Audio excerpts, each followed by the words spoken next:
être adoré. Amen, amen, amen. Voilà, nous avons ce matin l'occasion de passer un bon moment dans la présence de notre Dieu. Et nous voulons, même si on a une matinée bien chargée, eh bien, je crois que Dieu nous aidera à faire tout ce que nous devrons faire ce matin. Amen. Amen. Je voudrais peut-être continuer par, je vais appeler Eléa, je vais prier pour Eléa. Voilà, donc on veut prier pour la petite qui a un petit souci au niveau de... C'est ton cou qui fait mal. Voilà, donc on veut prier, la Bible dit, et je reviendrai là-dessus tout à l'heure, à laisser venir à moi les enfants, même les petits-enfants. Jésus les accueille. Et Jésus leur fait du bien. Nous voulons prier pour Eléa donc, ce matin. Et puis peut-être même se mettre debout pour prier ensemble pour notre petit. Il y a quelqu'un au milieu de nous ce matin qui a besoin aussi que le Seigneur pose sa main sur sa vie. N'hésitez pas. Amen. N'hésitez pas alors que nous sommes debout. Eh bien, demandez simplement que le Seigneur pose sa main sur vous. Amen. Gloire à Dieu. Seigneur notre Dieu, nous te remercions parce que dans ce que tu nous apportes, ce salut si grand, ce salut, Seigneur, qui nous dépasse, il y a aussi la guérison, Seigneur, de notre corps. Nos corps, Seigneur, et quels que soient les soucis de santé que nous pourrons avoir, même aujourd'hui, Seigneur, et quel que soit notre âge, tu nous apportes aussi la guérison. Et nous prions tous ce matin que cette guérison se manifeste pour Eléa, Seigneur. Tu poses ta main, Seigneur, sur ce cou qui lui fait mal, et tu la guéris maintenant au nom de Jésus-Christ. Merci, Seigneur, de ce que, Seigneur, tu bénis également, tu guéris tous ceux qui sont au milieu de nous ce matin, qui ont quelques soucis de santé. Seigneur, tu manifestes ta puissance au milieu de nous. Tu brises les chaînes, Seigneur. Tu détruis, Seigneur, la maladie, Seigneur. Tu l'ôtes et tu l'enlèves. Tu libères encore ton peuple ce matin. Merci, Seigneur. Béni sois-tu au nom de Jésus-Christ. Amen. Amen, gloire à Dieu. Amen. Alors, avant de passer à la prédication de la parole, on va peut-être faire les annonces et je vais commencer par Chantal, qui va intervenir, qui va nous dire quelques mots.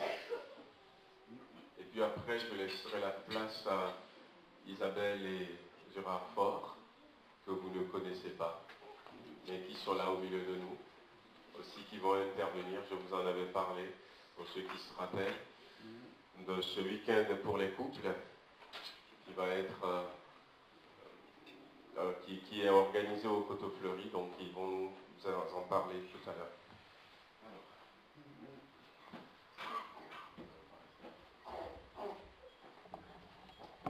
Oui, bonjour à tous. Alors, je vais simplement parler pour la librairie. Je pense que... Non, pas rien. Est-ce que vous m'entendez? Oui. Alors, bonjour à tous. Je veux simplement vous donner une information pour la librairie. Voilà, cette année, c'est un petit peu différent des autres années. Donc, c'est vrai que, voilà, je m'excuse, je n'ai pas fait un dépôt-vente de tout. Voilà, il y a simplement un dépôt-vente pour les calendriers, quelques petits livres et des bibles. Mais pour ceux qui veulent commander plus, c'est vrai, et qui pourront aller au 1er novembre, donc il y aura l'association Viens et Voix qui seront donc à Tarare au 1er novembre, donc avec toute la librairie. Il y aura un choix, beaucoup plus de choix pour acheter. Moi, ce que je peux vous proposer simplement, c'est donc en plus donc, des calendriers, des bibles qui sont exposées, des petits livres. Donc, j'ai fait simplement, voilà, en pensant à vous, voilà, j'ai proposé simplement, voilà, j'ai fait des petites photocopies. Donc, là, donc, avec quelques livres. Donc, c'est un livre de David Wilkerson, donc c'est tes noms, que tes noms soient sanctifiés. Donc, vous avez derrière toute l'explication du livre. Il y a aussi Nick Vujik, donc ses mains et ses pieds. Donc là, c'est tout un enseignement aussi, avec l'explication. J'ai aussi donc un atlas biblique aussi pour ceux qui veulent peut-être pour eux-mêmes ou offrir pour Noël. Aussi pour la jeunesse, donc explorer la Bible livre par livre. Donc vous avez donc la photo, vous avez le prix. Il y a aussi toutes les Bibles, donc n'hésitez pas à consulter. Donc voilà, il y a un classeur. Dedans, il y a des Bibles différentes. Il y a des Bibles d'études. Il y a des livres pour la jeunesse et il y a des livres pour les enfants. Bon, c'est vrai que j'ai sélectionné, il n'y a pas tout, mais voilà, si vous êtes intéressé, n'hésitez pas à regarder et puis à choisir, à commander. Alors pour commander, voilà, donc c'est aussi, il faut bien mettre votre nom parce que j'ai vu qu'il y a une personne qui a oublié de mettre son nom, donc je ne pourrai pas lui commander s'il n'y a pas le nom, c'est vraiment pas possible. Donc il faut bien mettre la quantité, la désignation de l'article, le nom, le prix, son numéro de téléphone et cette année, on demande de payer à la commande. Donc, à la commande, il faut faire le chèque. Donc, on se tient à votre disposition à la fin du culte. Donc, il y aura mon mari Jean-Pierre, il y aura Marie-Pierre aussi Verlet qui sera là pour les chèques, pour les gens qui veulent faire les chèques. Nous sommes là si vous avez d'autres questions. Vous pouvez donc, voilà, on sera à votre disposition. Pour tout cela, et donc le dépôt-vente sera là jusqu'au 25 novembre inclus. Donc n'hésitez pas à commander, ça passe vite, voilà, le temps passe très vite. Donc n'hésitez pas à commander si vous en avez bien sûr le désir. Voilà, bon, ben, je vous souhaite vraiment un très bon culte. Je vous aime de tout mon cœur de la part de Dieu. Du coup, on va venir, hein, si tu nous aimes. Merci Chantal. Voilà, donc je vais donc laisser la place à Isabelle et Gérard Raffort, qui sont un couple de Rive-de-Gier, de l'assemblée, notre assemblée de Rive-de-Gier, qui viendront nous parler de ce week-end pour couple qui est organisé. Que le Seigneur, je leur laisse la place pour un couple réussi, voilà. Donc ils vont nous en parler.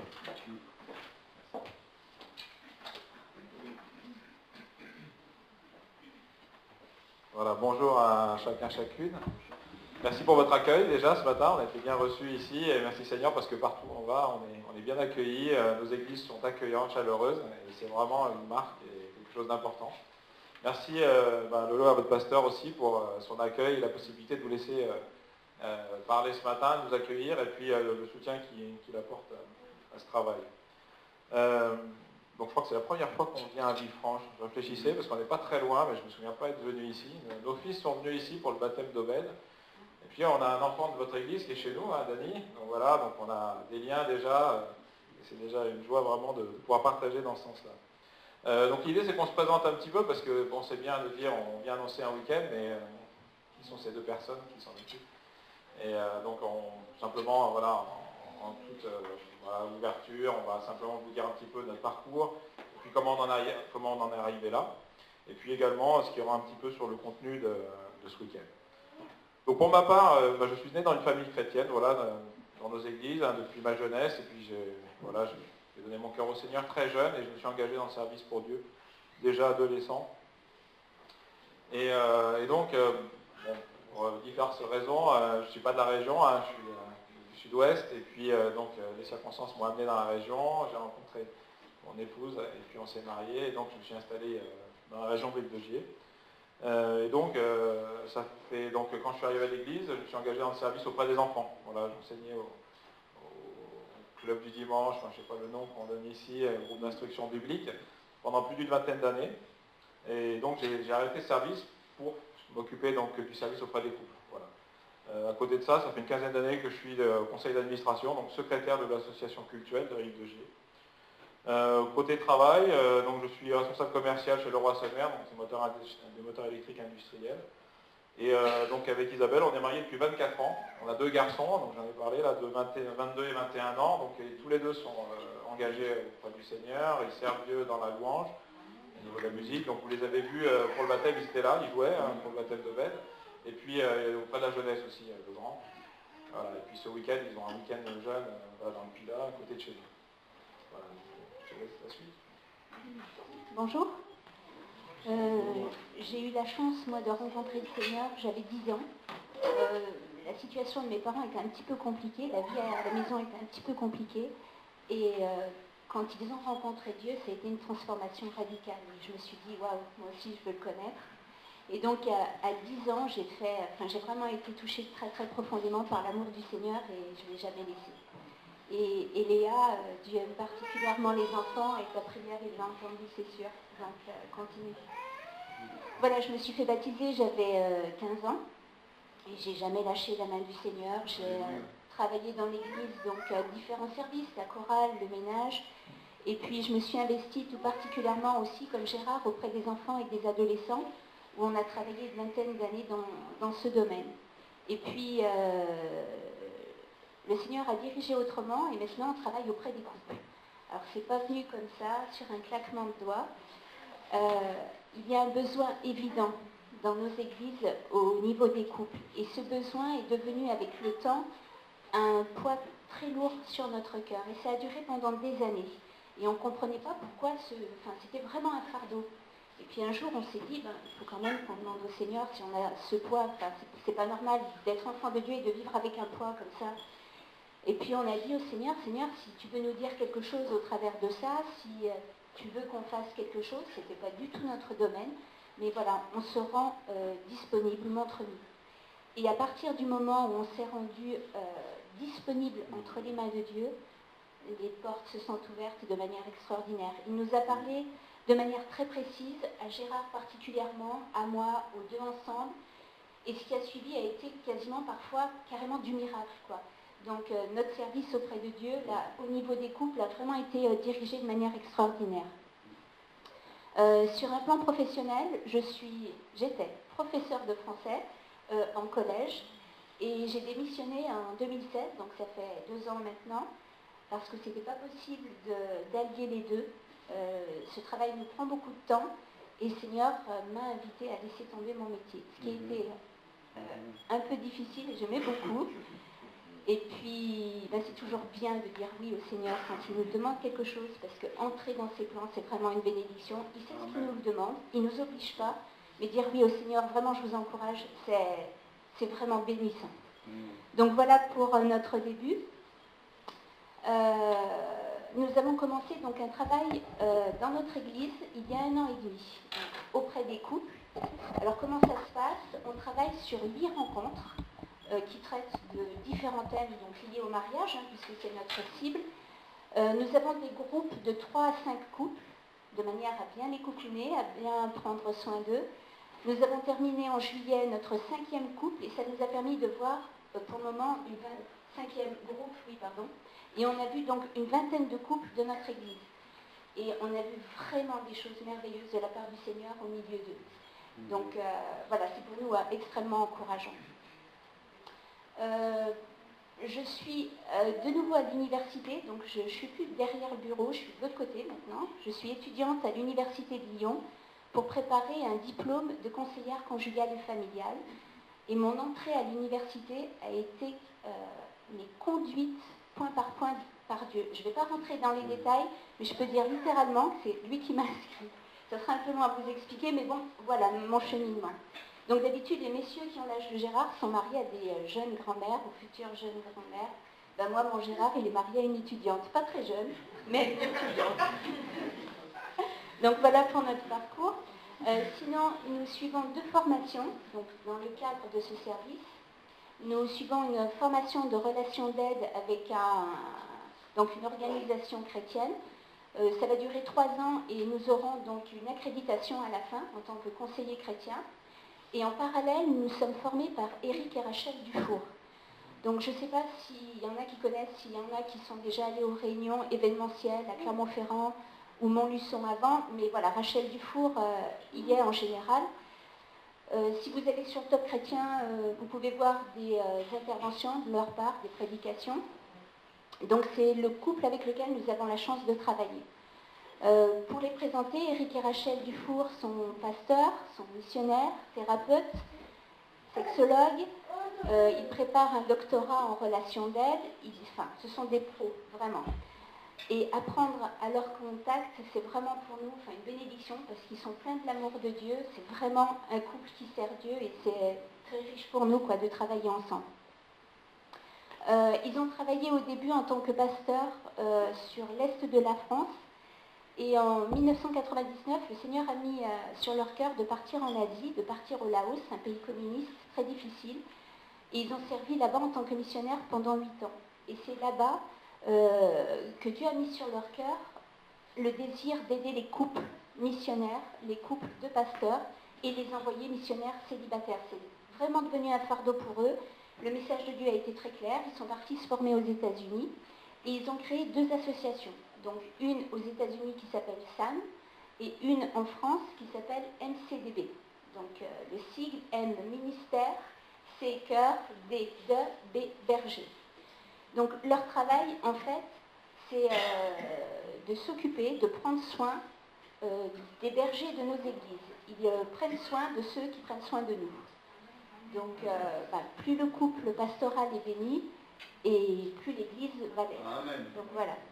Notre travail auprès des couples, on croit profondément que plus les couples seront bénis et plus les églises le seront également. Voilà, ils traversent le monde entier, ils travaillent sur tous les continents et leur association vit de dons dirigés. On fait partie maintenant de MCDB, Ministère Cœur de Berger, donc nous avons vraiment la chance de travailler à leur côté et nous sommes, nous, la branche prévention. Je regarde un peu mes notes pour ne pas oublier des points importants. En ce qui concerne notre week-end, donc ce week-end couple, on continue à travailler dans notre église, mais discussion avec notre pasteur, conseil pastoral, voilà, il s'est avéré que ce serait bien qu'on étende un petit peu ce qu'on apporte. Donc voilà, vous faites partie des heureux élus. Notre week-end, ce sera le 17 et 18 novembre. Donc au Coteau-Fleury, je ne sais pas si vous connaissez le coin. On va faire ce week-end avec le président de la GEF, parce que c'est en partenariat avec la GEF, donc avec Rodolphe Oberbeck. Il sera là avec sa femme. Ils vont assurer, eux, le côté logistique et la partie spirituelle. C'est Rodolphe qui va assurer le culte, donc dimanche matin. Tout ce que nous apportons, c'est important et fondé sur la Bible, sur la parole de Dieu. On ne s'écarte pas de la Bible, donc voilà, c'est vraiment un message qui cible les chrétiens. Alors, quels sont les couples concernés ? Tous les couples mariés, ceux qui sont mariés depuis quelques mois, 1 an, 50 ans, 60, s'il y en a, ceux qui vont très très bien, ceux pour qui c'est peut-être un peu délicat, tous les couples. C'est dommage d'attendre qu'il y ait de gros clashs pour passer du temps avec son conjoint dans la présence de Dieu. Donc ça concerne vraiment tous les couples. Ce temps va permettre d'apprendre en fait encore plus sur le plan de Dieu pour votre mariage. Ce temps va vous aider à pousser plus loin en fait votre communion avec Dieu et votre communion avec votre conjoint. Ce temps va vous rapprocher et de Dieu et de votre conjoint. Donc c'est vraiment, nous croyons, un temps béni. On est persuadé que le plan de Dieu pour les couples, c'est qu'ils soient bénis, forts, heureux, épanouis, aussi bien l'homme que la femme. Et la société, quand je dis la société, je pourrais dire le diable, derrière Satan,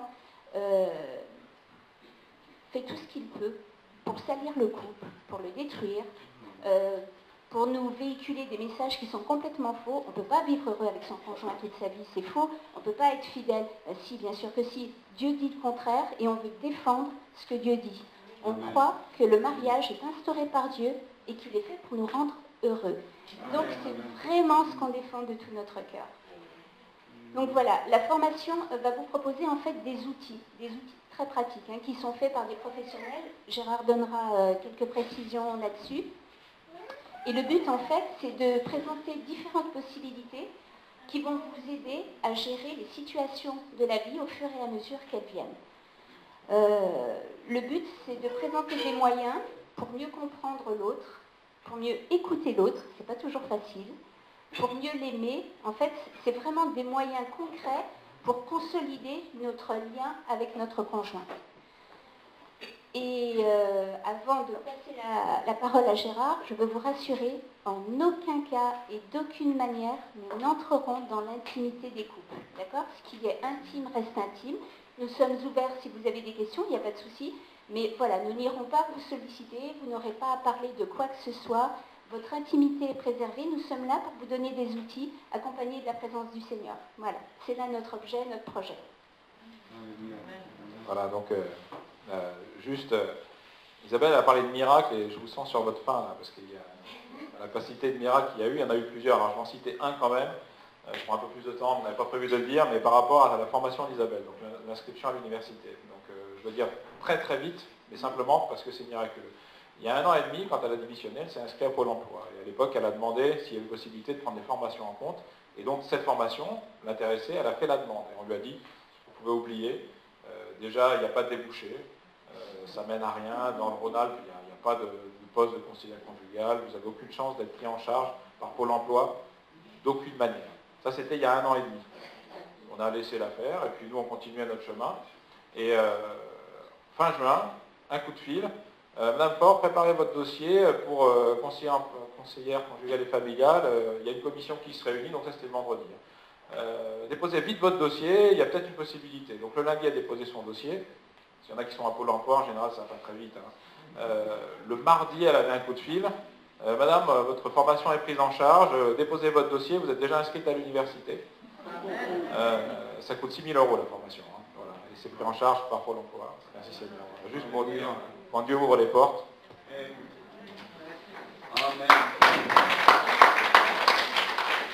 Donc voilà, je veux finir simplement rapidement avec les derniers détails, un peu plus pratiques. Donc le week-end, donc 17 et 18 novembre. Donc c'est au Coteau Fleury. Vous trouverez, c'est à peu près à 2 heures d'ici, de bonnes heures.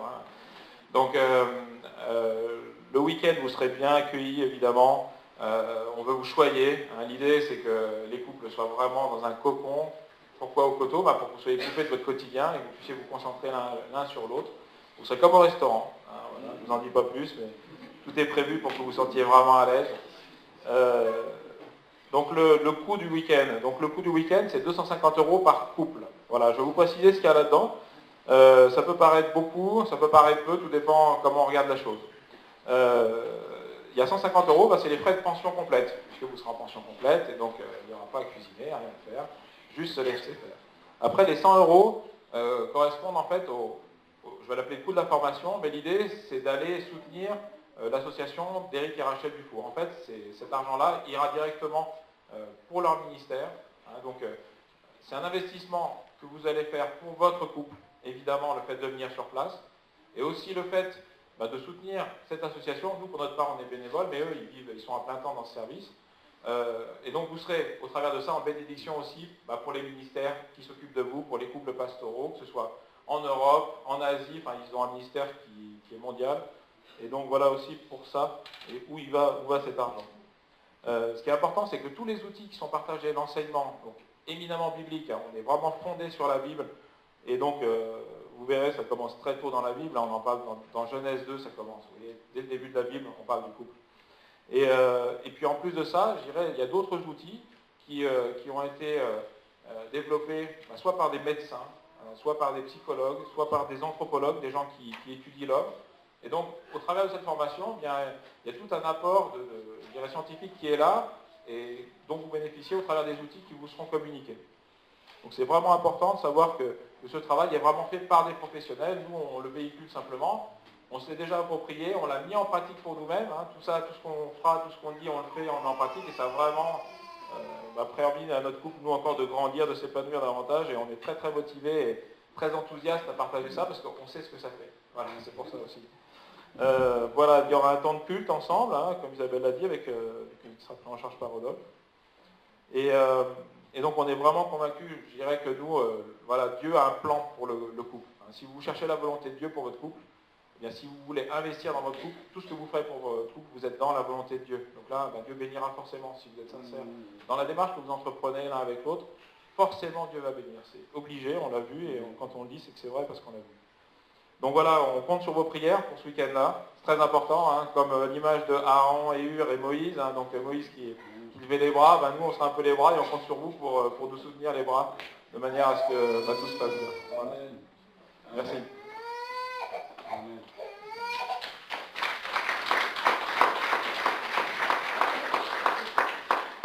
Amen, gloire à Dieu. Amen. C'est aussi quelque chose que nous avons à cœur. Hein. Déjà, nous en Afrique, avec Maggie aussi, on a eu à jouer un peu le rôle de conseiller conjugal des fois. Et je disais à Gérard tout à l'heure que, je me rappelle, c'était en juin 2013, qu'avec Rodolphe Auberbec, on disait qu'il faut organiser un week-end comme ça au Coteau. On était en voiture, on allait à Genève à ce moment-là, mais bon, merci Seigneur, ça va se faire.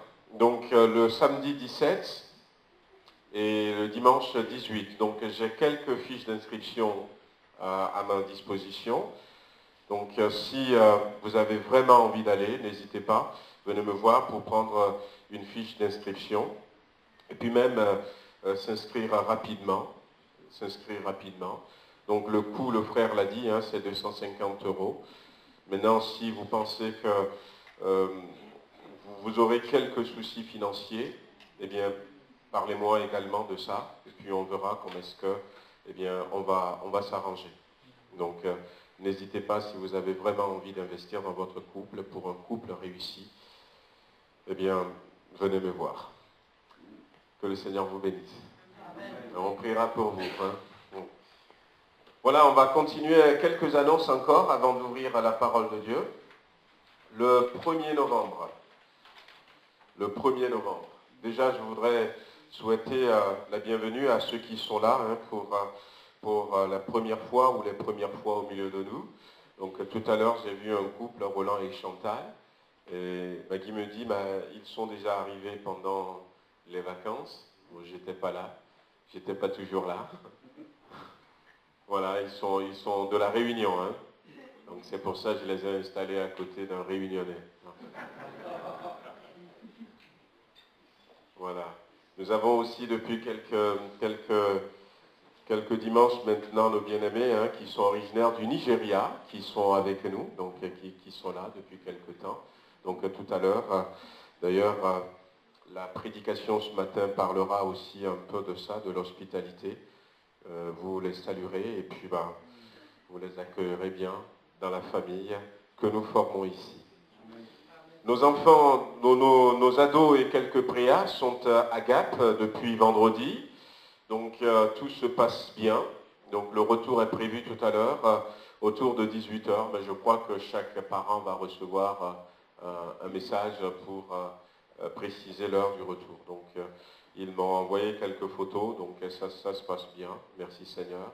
Que le Seigneur les bénisse encore. Ils sont peut-être au culte en ce moment. Voilà donc notre grand rendez-vous, c'est le jeudi prochain, donc le jeudi 1er novembre. Et le jeudi 1er novembre, donc c'est le rassemblement de jeunes et d'ados sur Tarare. Et nous aurons la joie d'avoir le pasteur Alain Moustaki qui sera avec nous. Et puis le pasteur Joe Santana aussi sera avec nous. Donc, et nous voulons que beaucoup de frères et sœurs qui le peuvent puissent s'engager pour aider à préparer pour l'organisation. Donc je crois que l'annonce a été faite la dernière fois. Donc j'avais marqué nous aurons besoin de bonne volonté pour, comme chaque année, nous faire des gâteaux. Donc je ne sais pas si vous êtes fait l'idée déjà. Quelques personnes ont vu Maggie.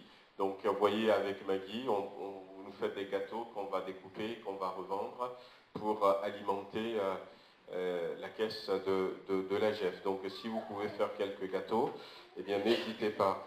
On aura besoin encore de personnes, donc je vous cite rapidement. Donc on a déjà une personne pour préparer les cafés et remplir les thermos. et puis installer le matériel gobelet, bouilloire, tout ça, découper et mettre en place la pâtisserie. Donc on a une personne, on aura besoin encore d'au moins une personne pour aider la personne qui s'est inscrite. On aura besoin aussi de bonne volonté pour préparer des sandwichs. Donc chaque année, depuis 2-3 ans maintenant, on fait des sandwichs qu'on vend aussi à côté des gâteaux du temps de midi. Donc on en a fait une centaine l'année dernière, donc cette année on va faire peut-être un peu plus de 100. Et là encore, on aura besoin de bonne volonté qui se retrouvent sur place à Tarare le matin pour préparer ces sandwichs. Donc inscrivez-vous si vous pouvez nous aider à faire cela. Voilà, donc on aura besoin aussi d'une équipe pour le ménage, un peu avant, mais plus après. Donc si vous pouvez nous aider, inscrivez-vous. On aura besoin aussi des personnes qui tiennent nos buvettes ou encore nos caisses. Donc là encore, on se tourne vers vous. On aura besoin de mettre en place une équipe d'accueil. Donc j'ai quelques noms, mais voilà, d'une équipe d'accueil pour orienter les personnes qui vont arriver. Donc, et puis après, on aura besoin aussi non seulement de personnes, mais on aura besoin, par exemple, le café c'est bon, on a le café, on a le thé, on a du sucre, on a acheté déjà les canettes, tout ça. On aura besoin de thermos, voilà, donc chaque année, donc si vous pouvez nous en prêter, avec votre nom écrit peut-être sur un petit papier pour coller dessus, pour qu'après, ça ne se perd pas, on puisse vous le rendre. On a besoin environ de 6 thermos, 4-6 thermos, donc comme ça, quand on fait les cafés, on les met au chaud. Et puis à un moment donné, chaque année, on a environ 500 jeunes et ados, 500 personnes. Donc quand après le repas, ils viennent pour les cafés, donc ça va vite. Donc si vous pouvez, donc torchon, corbeille à pain, voyez-vous, gobelet pour boissons chaudes. Voilà, donc j'ai eu toute une liste ici, donc voyez avec moi ou avec Maggie, et puis on va vous inscrire. Alors ce qui est sûr, c'est que le mercredi, à partir de 14h, la salle sera ouverte là-bas à Tarare. Donc l'année dernière, on s'était retrouvés ici vers 12h30 pour aider à charger les instruments de musique. Et puis on était parti et puis on avait mis les chaises, on avait mis les tables et tout ça. Donc si cette année encore il y a de bonne volonté, on se donne rendez-vous ici le mercredi 31 à 13h. Et puis le temps de charger et puis d'aller, 14h, la salle sera ouverte là-bas. Et puis voilà, on pourra commencer l'installation. Que le Seigneur vous bénisse. Amen. Amen. Voilà, on va ouvrir la parole de Dieu.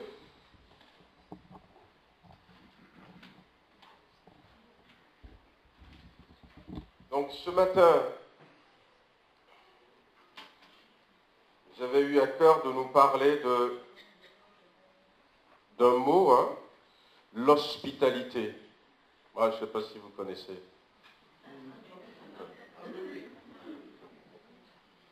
Voilà, j'ai eu à cœur de parler de l'hospitalité. Donc on veut simplement remercier le Seigneur, que le Seigneur nous parle ce matin au travers de sa parole. Voilà. Seigneur notre Dieu, nous voulons te remercier encore pour tout ce que tu nous as dit déjà ce matin au travers de ces cantiques, au travers de ces interventions, au travers, Seigneur, de ta main puissante que tu as posée sur nos vies. Tu nous as bénis, mais tu veux nous bénir encore par ta parole. Merci, Seigneur, de nous parler. Merci de m'utiliser, Seigneur, pour la gloire de ton Saint-Nom, au nom de Jésus-Christ. Amen. Voilà, j'ai eu à cœur de parler d'hospitalité. Vous vous souvenez donc de notre liste. Je n'ai pas été voir si la liste est toujours là, notre fameuse liste sur le tableau, au niveau de la cuisine. Pendant notre temps de jeûne et prière que nous avions fait, eh bien, le Seigneur nous a amenés à identifier certaines choses que nous ne devons pas permettre dans l'Église. À identifier ces choses que nous ne devons pas permettre dans l'Église. On a fait toute une liste et je crois que Au fur et à mesure des dimanches, on reviendra de temps en temps sur ce qui est marqué sur cette liste pour eh bien, voir si ces choses sont toujours là et les mettre dehors parce que le Seigneur ne veut pas que ces choses soient dans son Église. Et sur ces listes, il a été marqué aussi manque de communion fraternelle. Manque de communion fraternelle. Alors l'hospitalité, ce n'est pas que la communion fraternelle, ce n'est pas simplement la communion fraternelle. On prendrait le temps de revenir sur ce mot que l'apôtre Paul va utiliser, le mot koinonia, qui va être traduit par communion ou encore communication, qui va nous donner communion fraternelle, qui est un mot tellement riche, tellement vaste, qui remplit, mais eh bien, ça va se manifester aussi par l'hospitalité, Et je vais vous faire lire quelques versets. Donc j'ai pris Romains chapitre 12, verset 13 ce matin. Dans Romains chapitre 12 et le verset 13, l'apôtre Paul nous dit « Pourvoyez aux besoins des saints, exercez l'hospitalité ». Dans 1 Timothée chapitre 5 et le verset 10, le même apôtre Paul va parler des veuves et va dire qu'elles soient recommandables par de bonnes œuvres, ayant élevé des enfants, exercé l'hospitalité, lavé les pieds des saints, secouru les malheureux, pratiqué toute espèce de bonne œuvre. Un autre verset, c'est dans Hébreux chapitre 13 et le verset 12, où là encore, la Bible nous dit « N'oubliez pas l'hospitalité, car... » Hébreux 13, verset 2. « N'oubliez pas l'hospitalité, car en l'exerçant, quelques-uns ont logé des anges sans le savoir. » Un dernier verset que nous allons lire pour introduire cette méditation, c'est 1 Pierre chapitre 4, verset 9, où il est marqué « Exercez l'hospitalité les uns envers les autres sans murmure. » Sans murmure. Alors il y a beaucoup de versets dans la Bible qui nous parlent de l'hospitalité. J'ai choisi ces 4, et si vous vous rappelez ce que nous avions lu, eh bien, l'apôtre Paul, que ce soit lui, que ce soit l'auteur de l'épître aux Hébreux ou encore Pierre, ils vont souvent dire « exercer l'hospitalité ». Exercer l'hospitalité. Et on voit quand même que dans cette recommandation, exercer l'hospitalité, ça nous montre que l'hospitalité, c'est un devoir. C'est un devoir. Il ne nous dit pas « ce serait bien que vous soyez hospitaliers ». Et même là où l'épître aux Hébreux va dire « n'oubliez pas l'hospitalité », eh bien, c'est nous placer l'hospitalité comme une prérogative de l'Église du chrétien. Et nous avons besoin d'exercer l'hospitalité. Pratiquer l'hospitalité, avoir l'hospitalité comme faisant partie des activités spirituelles que le chrétien doit exercer. Et la Bible nous dit, ne négligez pas, prenez soin de l'hospitalité. On pourrait, là où il est dit, n'oubliez pas l'hospitalité, on pourrait dire comme ça, ne négligez pas l'hospitalité, ou encore peut-être dire, ne mettez pas l'hospitalité en oubli, ayez soin de l'hospitalité pour pratiquer l'hospitalité. Et je pense que lorsque nous regardons dans la Bible, l'hospitalité a une place importante dans la vie de l'Église première. Jésus était très très hospitalier.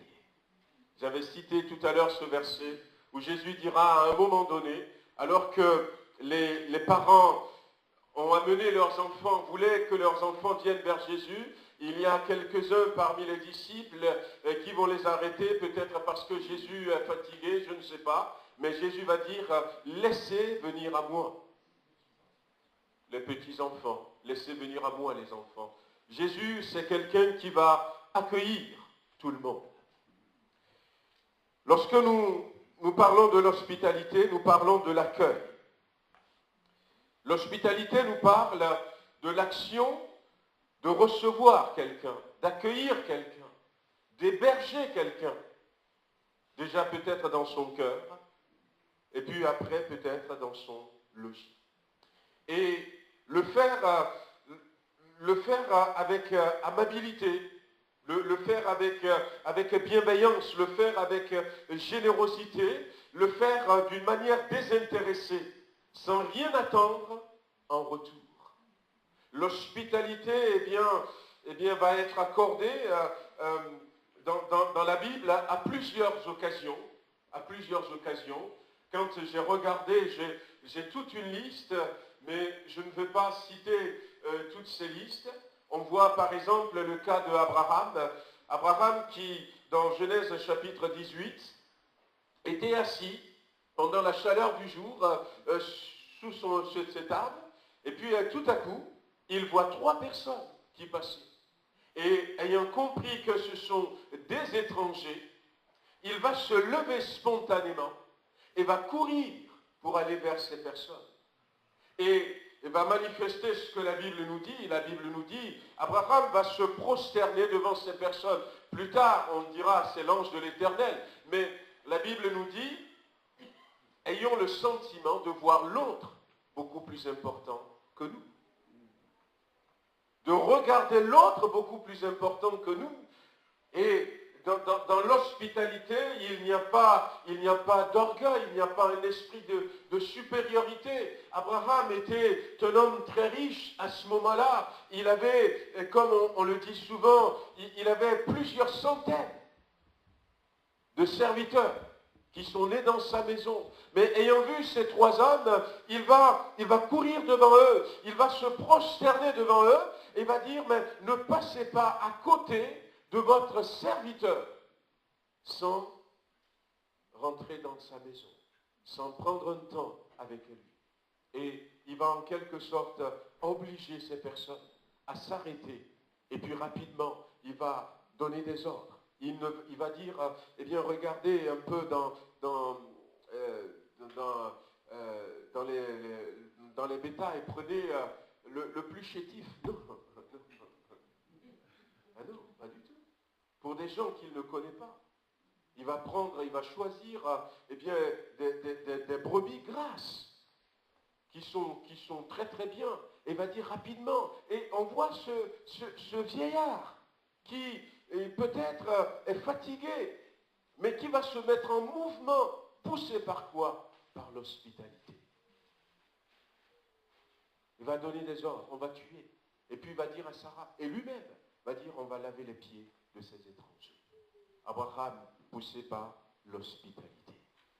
Lot va faire pareil lorsque l'ange va revenir. Mais la femme la Sunamite va faire pareil avec Élisée et Géasi. Et même si pour la veuve de Sarepta, c'est un peu peut-être dirigé, mais on voit quand même dans l'Ancien Testament, même Rebecca qui ne savait rien de son futur mariage, lorsqu'il va rencontrer Eliezer de Damas, qui était là avec des serviteurs et des chameaux. Et puis cet homme va dire, je veux boire un tout petit peu. Alors Rebecca va rapidement baisser. Voilà. Et va même puiser de l'eau pour les serviteurs, ceux qui l'ont accompagné. Voyez-vous, donc, on voit quand même l'hospitalité qui est exercée à plusieurs reprises dans l'Ancien Testament et même aussi dans le Nouveau Testament. On pourrait citer l'exemple de Marthe et de Marie. C'est vrai que quand on parle souvent de Marthe et Marie, on revient sur le texte où Marthe va entendre le Seigneur dire « Marthe, Marthe ». Mais Marthe et Marie sont une famille qui ont accepté d'ouvrir leur maison à Jésus-Christ. À Jésus-Christ. Je ne sais pas comment est-ce que ça a commencé, mais c'est vrai que quand on part, par exemple, de Jéricho pour aller à Jérusalem, et comme Jérusalem se trouve un peu dans les hauteurs, Quand et puis Jéricho, hein, vous savez, la Bible dit que c'est le pays qui est, le niveau de ce pays, il est beaucoup plus bas que le niveau de la mer, Jéricho. Et puis ça grimpe un peu quand on fait le voyage à pied. Eh bien, si quelqu'un nous dit, ah ben, monsieur, je pense que vous êtes un peu fatigué, rentrez dans ma maison, reposez-vous un peu. Et Jésus n'était jamais seul. Il était soit avec les 12, soit avec plus que les 12, des gens qui le suivaient. Marthe et Marie étaient des gens qui vont exercer l'hospitalité vis-à-vis du Seigneur. Zachée, lorsque Jésus va lui dire, il faut aujourd'hui que je demeure dans ta maison, tout de suite, il va descendre. Le geôlier de Philippe, qui va accueillir Paul et Silas dans sa maison, qui va leur laver les plaies, qui va s'occuper d'eux. Publius, sur l'île où s'est échoué l'apôtre Paul quand il allait sur Rome dans ce bateau. Et puis même Lydie, on pourrait citer aussi Lydie qui a accueilli Paul et Silas. On voit quand même que l'hospitalité est important dans la Bible. Et de quoi est-ce que nous parle l'hospitalité aujourd'hui? L'hospitalité, c'est cette qualité de s'oublier soi-même en face d'un étranger. Je regardais dans la Bible l'hospitalité. J'ai vu dans la Bible pour voir quel est le sens biblique, parce que j'ai vu comment est-ce que le dictionnaire définit l'hospitalité. Mais la Bible définit l'hospitalité comme avoir de l'amour pour l'étranger. Avoir de l'amour pour l'étranger. Avant de parler peut-être de l'hospitalité aujourd'hui dans nos églises, eh bien, quand j'avais vu ça, avoir de l'amour pour l'étranger, je me suis dit, mais c'est tout l'évangile. La Bible dira que nous qui étions étrangers, nous ne sommes plus étrangers. Pourquoi? Parce que Jésus a eu de l'amour pour nous. Il a brisé le mur de séparation. Ce qui nous séparait du Père, ce qui nous séparait de l'éternité, ce qui nous séparait, eh bien, la Bible nous dit que Jésus a brisé ce mur pour que nous ne soyons plus des étrangers. Et il ne va pas simplement même nous accueillir comme des gens qui l'accueillent. Il va aller même plus loin que cela. Il va faire de nous des gens de la maison. Il va faire de nous des gens de la maison. Je me suis dit, mais ça c'est celui qui est chrétien, une chrétienne, un chrétien qui ne vit pas l'hospitalité, n'a pas compris le sens de l'évangile. Et ne vit pas l'évangile. On avait marqué sur notre tableau, vous allez, je ne sais pas si c'est toujours là, hein, mais si vous regarderez, il y avait même une des choses que nous ne voulons pas dans notre Église, c'est le racisme. Ça a été marqué. Peut-être parce que de plus en plus dans les églises, de plus en plus dans le rapport, dans le relationnel avec l'autre, on fait preuve de racisme. Mais que le Seigneur nous aide. L'hospitalité, c'est vivre l'évangile. C'est l'évangile. L'hospitalité, nous devons la pratiquer régulièrement. Régulièrement.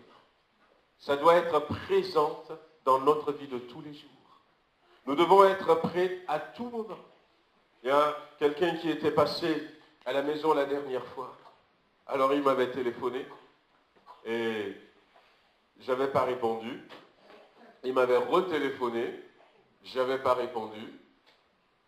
On avait fait, comment l'appelle-t-on, une terrasse et je crois que j'étais bien fatigué. Et puis à midi, il débarque chez nous. Il débarque chez nous. Et puis Et il nous dit, moi de toute manière, je sais que vous êtes des Africains. Et que vous allez m'ouvrir. Donc on l'a gardé, on a mangé ensemble, c'est vrai.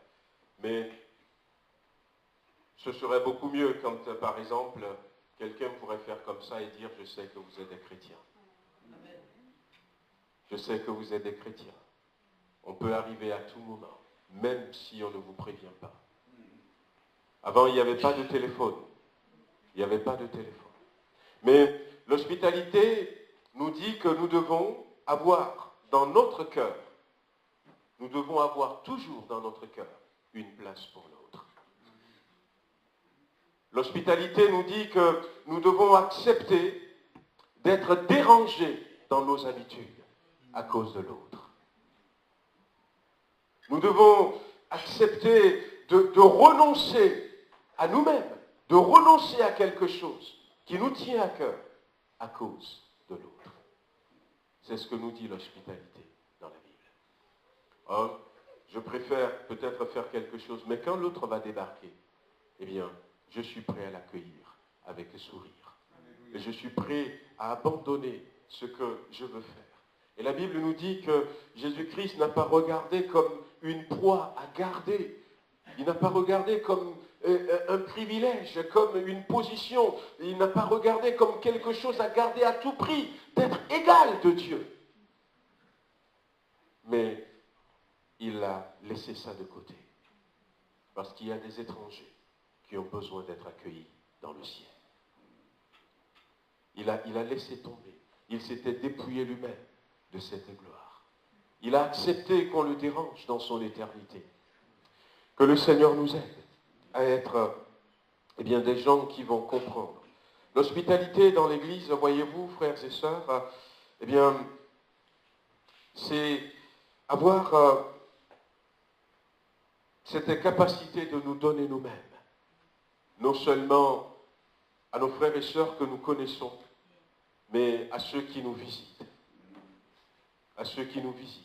À ceux qui passent au milieu de nous. C'est, avoir un sourire. Non pas un sourire déguisé, mais un sourire qui nous vient du cœur. Demander à Dieu que, chaque fois quand je vois quelqu'un d'autre, que je connais, que je ne connais pas, bien que ça me met dans la joie. Amen. Imaginez quand on part en vacances, ça vous est peut-être arrivé, on part en vacances et puis on arrive dans une église et on voit des gens qui nous accueillent. Très bien.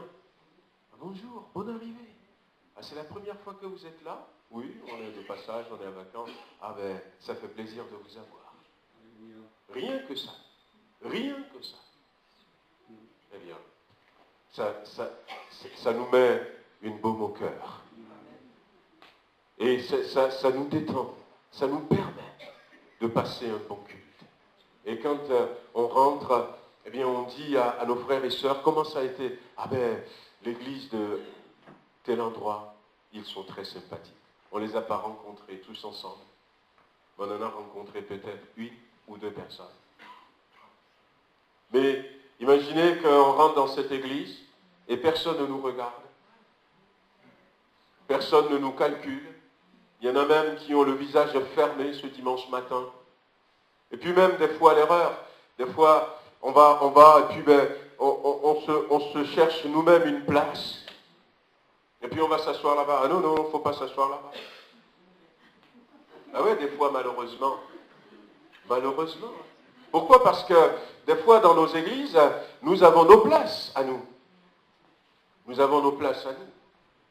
Et il suffit que, on manque d'hospitalité. On voit quelqu'un, on ne regarde même pas si, c'est une personne qui est de passage, même si c'est un frère, une sœur. Pourquoi ne pas avoir de la place dans mon cœur pour cette personne? Pour cette personne. Être souriant, accueillir les gens. Lorsque nous accueillons les gens à la maison, c'est pas comme ça que ça se passait toujours dans le passé, parce que dans le passé, comme je disais tout à l'heure, et même encore en Afrique, à plusieurs endroits, les gens ils ne te préviennent pas. Ah ouais, puis on est là, et puis voilà, il y a une tante qui arrive à la maison, un oncle qui arrive, et puis il arrive aussi qu'il peut rester pendant 2 semaines, 3 semaines. Ça, c'est entre les parents et eux. Mais quand on veut recevoir quelqu'un à la maison. Si par exemple, eh bien, vous voulez venir chez nous, ou alors nous on veut venir chez vous, alors qu'est-ce que vous faites? Eh bien, vous nettoyez un peu la maison. Vous laissez la maison un peu plus propre. Le jour où on va recevoir, peut-être vous allez dire maintenant, écoute, je préfère changer de plat. Je ne veux pas prendre les plats que j'utilise tous les jours. Je vais prendre des plats qui sont un peu plus réservés. Pourquoi? Parce que je veux honorer la personne qui vient manger chez moi à la maison. C'est ça l'hospitalité. Mais non pas simplement quand il y a un programme établi, un coup de fil qui a été donné, et quand c'est établi, quand c'est quelqu'un que je connais, quelqu'un avec qui je m'entends très bien. Non pas seulement avec lui, mais avec tout le monde. Laissez venir à moi les petits-enfants, c'est vrai. Mais on va voir Jésus qui va s'arrêter pour le lépreux. Jésus qui va s'arrêter pour l'aveugle. Jésus qui va s'arrêter pour le mendiant. Jésus qui va s'arrêter pour tout le monde. Pour tout le monde. Et l'apôtre Jacques nous dira, ne mettez pas de différence entre les gens.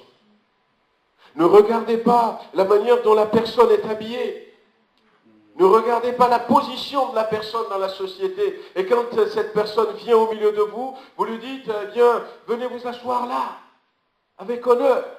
Et puis quand la personne, c'est peut-être quelqu'un qui est mal habillé, quelqu'un qui n'est pas aussi propre que l'autre, dit, ouais, si tu veux, tu peux rentrer, écoute, derrière là-bas, tu trouveras une petite place où tu pourrais t'asseoir. Ne soyez pas comme ça. Ne soyez pas comme ça. Ayez de l'honneur pour tout le monde, en tout temps. En tout temps. Bien-aimés, nous avons besoin de retrouver cela. Lorsque nous regardons dans la Bible, nous voyons que l'hospitalité, eh bien, dans Romains chapitre 15, on va le lire, verset 7.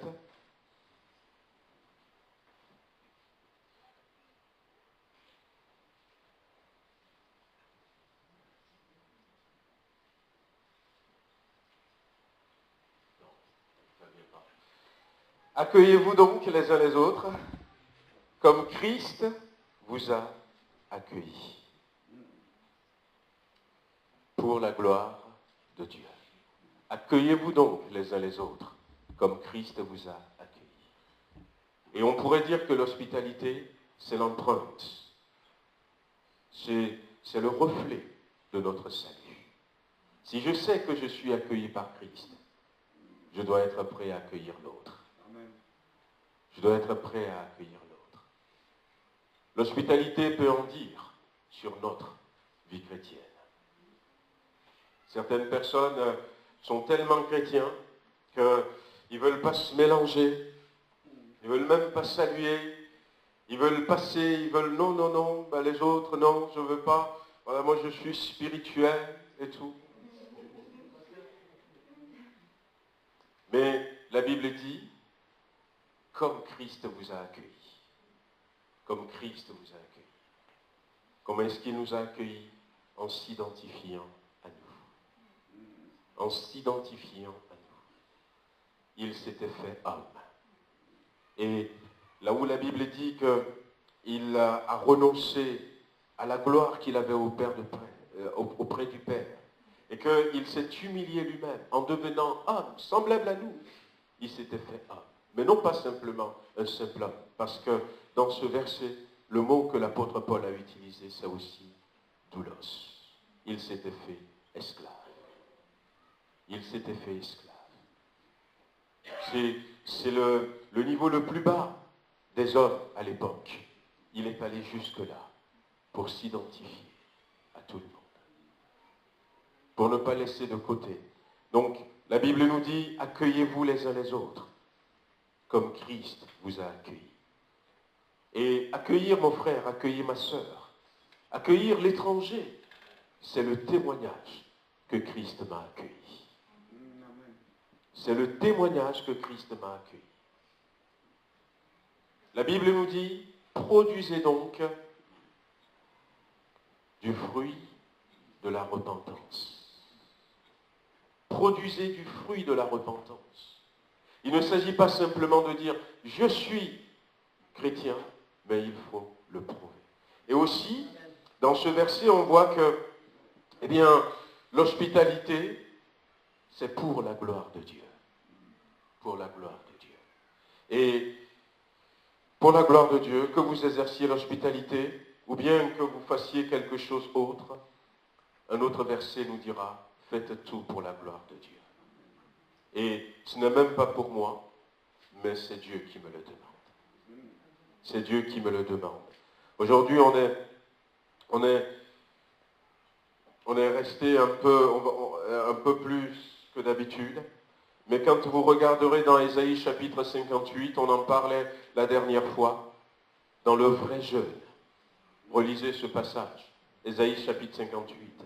Dans le vrai jeûne, eh bien, Dieu dira, voici le jeûne auquel je prends plaisir, accueille, partage ton pain avec celui qui a faim. Accueille, partage ton pain. Vous le relirez. Donc l'hospitalité fait partie de la vie pratique du chrétien. Et l'hospitalité, eh bien, selon Job, l'étranger n'a point passé la nuit dehors. J'ai ouvert ma porte aux passants. C'est Job qui va le dire. C'est Job qui va le dire. Pourquoi? Parce que, eh bien, il va veiller à ce qu'il fasse tout ce que Dieu lui demande. Et quand il le disait comme ça, dans Job chapitre 31, il le disait en quelque sorte pour se défendre, Job. Et Job, devant ses amis qui l'accablaient, il va leur citer qu'il était un homme hospitalier. Et je crois qu'être un homme hospitalier, eh bien, un jour, ça devrait retentir dans le ciel. Je vais terminer simplement avec cet exemple que j'avais déjà donné, qui se trouve dans Apocalypse chapitre 2, où Jésus a dit à celui qui vaincra, je donnerai un caillou blanc. Je donnerai de la manne cachée, mais je donnerai aussi un caillou blanc. Et je disais que le caillou blanc, c'est aussi le signe de l'hospitalité. À l'époque, il y a quelques dizaines d'années, non. À l'époque, quand on voyageait comme ça, on marchait à pied, et puis on arrivait et quelqu'un ouvre sa maison et nous accueille, comme Abraham avait accueilli ces 3 hommes. Eh bien, si la personne nous lave les pieds et tout, la personne nous reçoit avec un tel honneur, que si ça nous touche, si ça touche la personne qu'on a reçue, eh bien, qu'est-ce qui se passait à ce moment-là? Eh bien, il prenait un caillou blanc qu'il cassait en deux. Il va laisser un morceau à la personne qui l'a reçu et va garder l'autre morceau. En disant, eh bien, écoute, parce que tu m'as reçu comme ça, garde ce caillou blanc. Et ce caillou blanc, c'est le signe que le jour où tu passeras dans mon pays, où tu passeras là où moi j'habite, eh bien, je te recevrai pareillement. Et là, quand Jésus dit, à celui qui vaincra, je donnerai un caillou blanc, Jésus est en train de dire que si vous m'accueillez comme ça et vous exercez l'hospitalité, eh bien, moi aussi, je vous accueillerai au ciel. Je vous accueillerai aussi. Bien-aimés, on va prier ce matin. On va baisser les têtes. Je ne sais pas si vous avez déjà accueilli Jésus-Christ. Il faut commencer par là. Il faut commencer par là. Ouvrir son cœur à Jésus-Christ. Nous avons été hospitaliers vis-à-vis de Jésus. C'est pour ça que nous sommes devenus des chrétiens. Nous lui avons ouvert un jour notre cœur. Nous lui avons dit, Seigneur, rentre, rentre. Ne reste pas dehors, alors qu'il dit, je suis à la porte, je frappe. Si quelqu'un entend ma voix et ouvre, je rentrerai. Alors nous avons ouvert notre cœur à Jésus et nous lui avons dit, Seigneur, rentre dans notre vie. Et puis il était rentré, il a changé notre vie. l'hospitalité, ça commence par là. Pour celui ou celle qui n'a pas encore donné sa vie à Christ, ce matin qu'il puisse dire, je veux accueillir Jésus dans ma vie. Nous accueillons tellement de choses dans nos vies. Et ce matin que quelqu'un puisse prendre conscience et dire, je veux accueillir Jésus. Mais ce matin que quelqu'un puisse aussi dire, eh bien, je suis chrétien et j'ai besoin de manifester l'hospitalité. De manifester l'hospitalité dans ma maison. De manifester l'hospitalité tout autour de moi. Mais de manifester l'hospitalité dans l'Église. Dans l'Église. J'ai envie de me donner un peu de moi-même. J'ai envie de recevoir l'autre avec amour. Je veux ouvrir mon cœur pour l'étranger, pour celui qui vient dans notre Église, celui que je rencontre. Je veux être spontané. Désormais, Seigneur, je veux manifester de l'amitié. Je veux donner envie que les gens te connaissent, tout simplement. Alors, si vous voulez ce matin faire ce pas, je ne veux plus que moi, tant que je suis ici, que quelqu'un dise qu'il n'y a plus d'hospitalité dans cette Église. Tant que je suis là, que quelqu'un ne dit pas, il manque de communion fraternelle dans cette Église. Alors si c'est mon cas, pourquoi ne pas demander ce matin à Dieu de vous aider? Tout simplement. Seigneur, aide-moi à exercer l'hospitalité. Aide-moi à ne pas oublier l'hospitalité. Seigneur notre Dieu, nous voulons te remercier pour ce matin. Certains d'entre nous n'exercent pas du tout l'hospitalité. Mais ce matin, ta parole nous rappelle